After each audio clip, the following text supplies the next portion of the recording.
dimensi dan tantangan identitas Pancasila. Menurut KBBI, dimensi berarti ukuran, sedang tantangan berarti hal yang harus ditanggulangi. Lalu, identitas berarti jati diri. Dan Pancasila berarti dasar negara serta falsafah bangsa dan negara Republik Indonesia yang terdiri atas 5 sila. Di mana Pancasila terdiri atas 4 dimensi sebagai ideologi terbuka. Yang pertama, dimensi idealitas. Bermakna bahwa di dalam Pancasila terkandung nilai-nilai dasar sebagai ideologi dan cita-cita ideal yang hendak diwujudkan dalam semua bidang kehidupan. Yang kedua, dimensi normatif.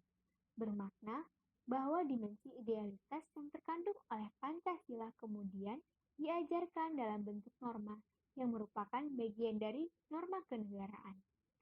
Yang ketiga, dimensi realitas.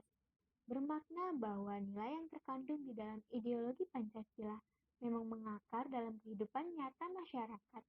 Dan yang terakhir, dimensi fleksibilitas. Bermakna bahwa Pancasila sebagai sebuah ideologi memiliki keluasan sehingga mampu berjalan serta berkembang dengan pemikiran baru namun tidak kehilangan hakikatnya. Banyak sekali tantangan-tantangan Pancasila di era reformasi dan globalisasi saat ini. Di dalam tantangan globalisasi, liberalisasi, dan postmodernisme pada zaman sekarang ini, sangatlah dapat mengganggu atau merusak mental dari nilai Pancasila itu sendiri. Maka dari itu, bangsa Indonesia wajib meningkatkan kewaspadaan nasional dan ketahanan mental ideologi bangsa Indonesia.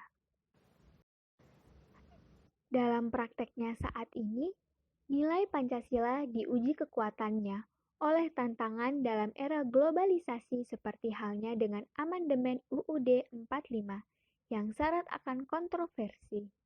Sedangkan pada elit reformasi hanya mempraktekkan budaya demokrasi liberal atas nama HAM. NKRI sebagai negara hukum prakteknya justru menjadi negara yang tidak menegakkan kebenaran, keadilan, dan kerakyatan yang berdasarkan Pancasila dan Undang-Undang Dasar 1945.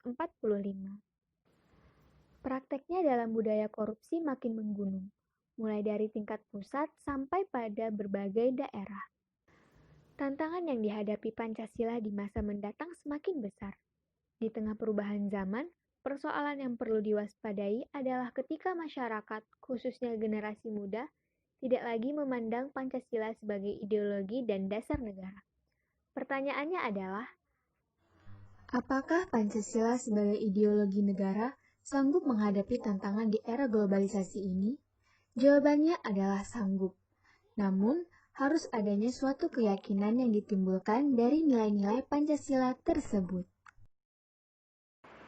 Idealnya, Pancasila harus menjadi the living ideology atau ideologi yang hidup di tengah-tengah masyarakat.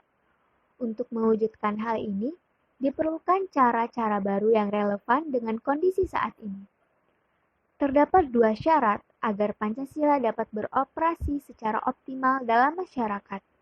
Yang pertama, Pancasila harus dipahami dan terinternalisasi pada setiap individu.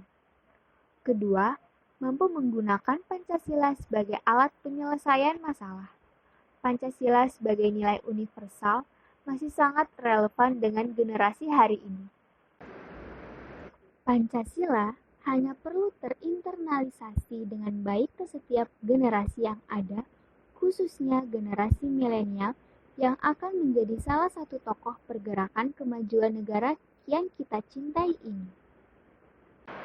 Oleh karena itu, di tengah krisis nasionalisme yang sedang melanda negeri ini, Pancasila adalah cahaya penuntun untuk mengenal kembali jati diri bangsa dan perekat untuk mempersatukan perbedaan.